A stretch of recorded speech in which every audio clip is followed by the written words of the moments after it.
Penguin Random House Audio presents Fever of Unknown Origin, Poems. This is the author, Campbell Mcgrath. For Elizabeth. If it catches fire, it's real. Rainer Maria Rilke, The Words of the Lord to John on Patmos. Part 1. Ode to History. At the crossroads, I am lost, and pull the car over and get out. Farms as far as the eye can see. Fields of vegetables in brilliant sunlight. No matter how hard I try, I will never create anything as beautiful as this ripple of water cupped in a purple cabbage leaf. Hidden in the ditch is a puddle full of ducklings, 14 or 15 of them, surrounding their wide-eyed mother, while yards away, motionless and imperturbable, stands the great blue heron that would snatch them in an instant. Always the same question, an equation of what is and what may be against what has been lost. Is it worth the cost? Will it be? How could it ever not be? Carefully embossed documents, maps imbued with ancient ink, chronicles and archives. The past is paper, and the present a match, igniting what fires will come. At the ruins of Yankee Stadium. It is that week in April when all the lions start to shine. Cafe tables poised for selfies, windows squeegeed, and fence posts freshly painted around Tompkins Square. Former haven of junkies and disgraceful pigeons, today chock full of French bulldogs and ornamental tulips, superimposed atop the old, familiar, unevictable dirt. Lying on the couch, I am drifting with the conversation of bees, a guttural buzz undergirding the sound from a rusty string of wind chimes hung and forgotten in the overgrown beech tree marooned out back. Limbs shaggy with neon green flame-tongue leaflets forking through a blanket of white blossoms. Long neglected evidence of spring at its most deluxe. Pure, exuberant fruitfulness run amok.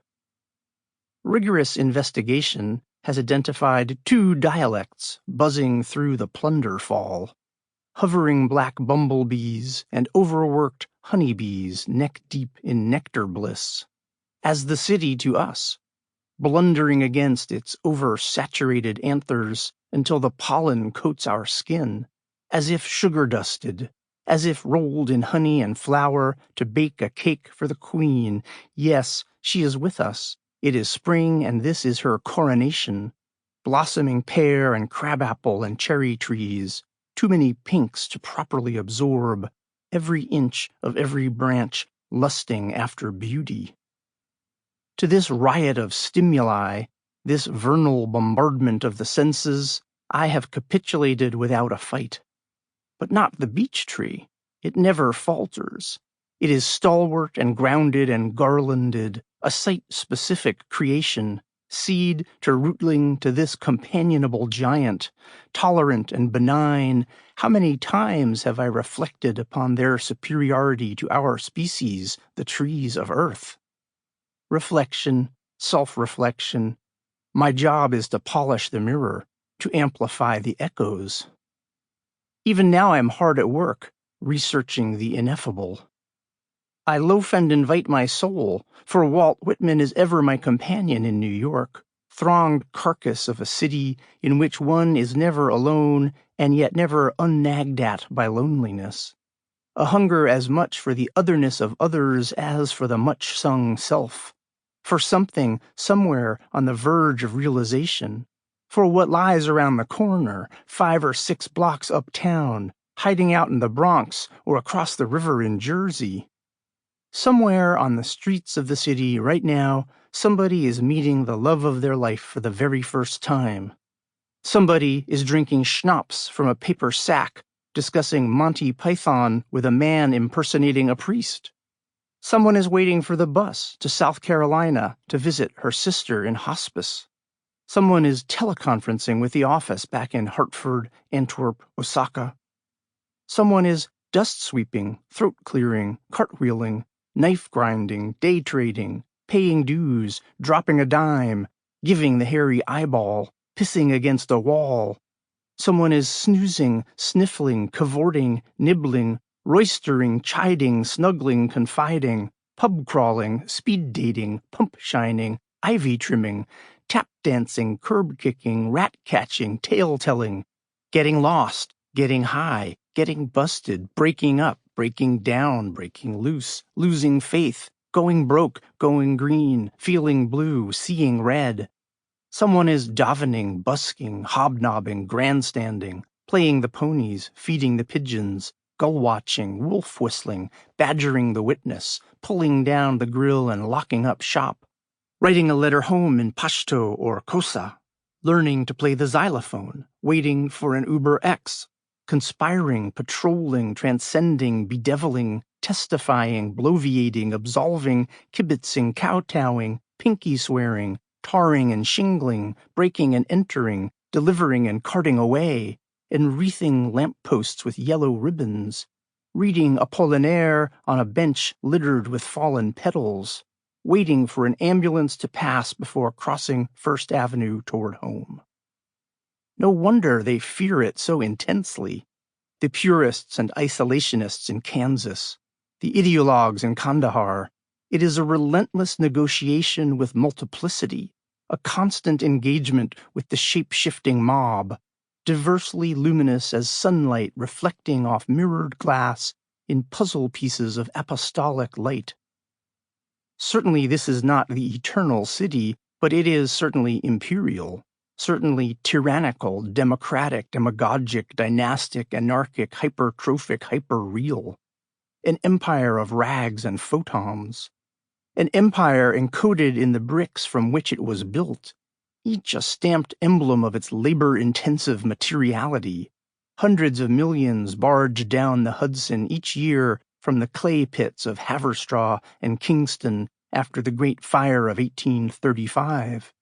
A hinterland of dependencies, quarries and factories and arterial truck farms, delivering serum to that muscular heart, a toiling collective of Irish sandhogs and Iroquois beamwalkers and Ivorian umbrella vendors collecting kindling for the bonfire that has lured, like moths, the entire world to its blaze.